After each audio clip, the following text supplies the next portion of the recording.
گفتگو کے دوران ایک عالم دین جب بات کرے تو اس میں صرف استدلال اس کا مضبوط ہونا ضروری ہے، یا اس کی جو اپنی بات، اس کی جو گفتار، اس میں کچھ اخلاقی، اس کے اندر اعتدال اور اس کے اندر حسن بیان، یہ بھی ضروری ہے؟ بالعموم ہم دیکھتے ہیں خاص طور پہ جس طرح یہ ڈیجیٹل دور ہے اور اس کے اوپر ایک ویوز کی بھرمار اور اس طرح سارا چیزیں ایک نیگیٹو اور کاؤنٹر نیگیٹو سارا ایک اس میں ساری نفسیات چلی آ رہی ہے. تو اس میں بالعموم لوگوں کو، ہمارے نوجوانوں کو یا ویورز کو جو چیز اٹریکٹ کرتی ہے وہ یہ کرتی ہے کہ کس کی بات سب سے زیادہ مسالے دار ہے، کون زیادہ اپنی آواز کو بلندی کے اعتبار سے بنا کے پیش کیا جا رہا ہے. تو اس میں یہ بتائیے گا کہ کیا دین کا مزاج ہونا چاہیے؟ یعنی میں کسی کا نام نہیں لینا چاہوں گا، نام ویسے بھی نہیں لینا چاہیے، اخلاقی طور پہ بھی درست نہیں ہے.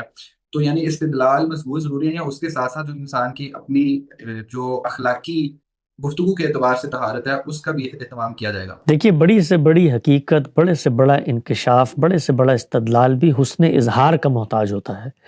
یعنی اس چیز کو آپ نے لوگوں تک پہنچانا ہے، تو پہنچانے کے لیے سب سے پہلے آپ کو ایک زبان کا پیراہن اور ایک قالب ہے جس میں اس خیال کو قید کر کے کمیونیکیٹ کرنا ہے. اس کے بعد آپ کا اسلوب بیان ہے، کیا وہ ان عصری تقاضوں میں کھڑا ہوا ہے جس میں آج کے لوگ بات سنتے اور کرتے ہیں. اور اس کے بعد آپ کا لب و لہجہ ہے، آپ کا انداز تخاطب ہے، آپ کی گفتگو کو دوسروں تک پہنچانے کے پس منظر میں جو مخفی عزائم ہیں ان کا اظہار ہے.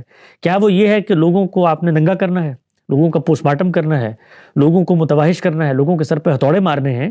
یا آپ دین کے دائی ہیں، دین کے عالم ہیں، ایک دانشور ہیں، ایک اچھے ماہر ہیں کسی فیلڈ کے، تو خیرخواہی کا جذبہ ہے، بتائے درد و سوز ہے، اصلاح و دعوت پیش نظر ہے، تو اس کے نتیجے سے آپ کے رویوں میں نرمی پیدا ہوگی. آپ کے محرکات جو ہیں وہ لوگوں کے عیوب کو دنیا تک پہنچانے والے نہیں ہوں گے. اس کو ہم سب بیان کرتے ہیں کہ آپ شہد کی مکھی بنیں گے، آپ غلاظت کی مکھی بن کے ہر غلیظ چیز پہ بیٹھ کے شور نہیں مچائیں گے. تو مقصود یہ ہے، تو پھر ڈفرینٹ پروڈکٹ سامنے آئے گی. میں اپنا اب تک جو میرا کچھ تھوڑا سا یہ رہا پچھلے 8-10 سالوں میں پبلک کمیونیکیشن اور میڈیا کا پس منظر میں ایک چیز کو اپنے ذاتی تجربے کی حیثیت سے یہاں بیان کرنا چاہتا ہوں، ان لوگوں کے لیے بھی جو نئے نوجوان اس فیلڈ میں آ کے گفتگو کرنا چاہتے ہیں.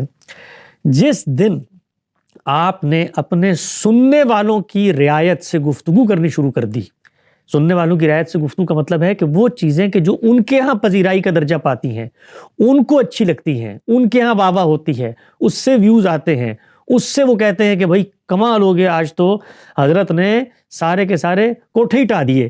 تو اگر یہ کام کرتے ہیں تو آپ یقین جانیں کہ آپ کی یہ پذیرائی، آپ کی یہ شہرت، آپ کی یہ بلندی کی عمر اتنی کم ہے کہ آپ کی آنکھوں کے سامنے یہ کسر گرے گا اور آپ محروم بیٹھے ہوئے ہوں گے، کچھ بھی نہیں کر سکیں گے.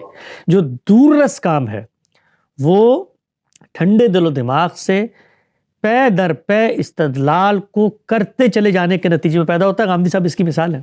ایک اجنبی آدمی پاکستان میں، کوئی پس منظر نہیں، کوئی اس کے پیش نظر مقصود ایجنڈا نہیں، کوئی اس طرح کی پذیرائی کا حلقہ نہیں، ٹھنڈے دل و دماغ سے 40-50 سال استدلال کرتا چلا گیا، تنقید ہوتی چلی گئی، جواب دیتا چلا گیا. یعنی یہ ایک اتنا پیہم سفر ہے کہ جس کے اندر آدمی یہاں کبھی اترتا ہی نہیں ہے کہ میرے لوگ مجھ سے کیا چاہتے ہیں. لوگوں کے بارے میں بات پیش نظر رکھیں کہ دنیا کے اندر علم کے، اخلاق کے درجات اور طبقات ہوتے ہیں. تو یہ جو ہمارے عام لوگ ہوتے ہیں، بالخصوص ہماری قوم کے اندر، وہ اخلاقی معیارات کے باب میں اس پستی میں اترے ہوئے ہیں کہ جس کا اندازہ ہی ہم نہیں کر سکتے. اس کے مظاہر آپ کو نظر آتے ہیں. کسی افطار کے موقع کے اوپر ان کی بے ہنگم دوڑ کو دیکھیے، کبھی ٹریفک چلاتے ہوئے ان کے معاملات کو دیکھیے، کبھی گفتگو کرتے ہوئے غصے میں دیکھیے عام لوگوں کو. تو اخلاقی پستی کا یہ حال.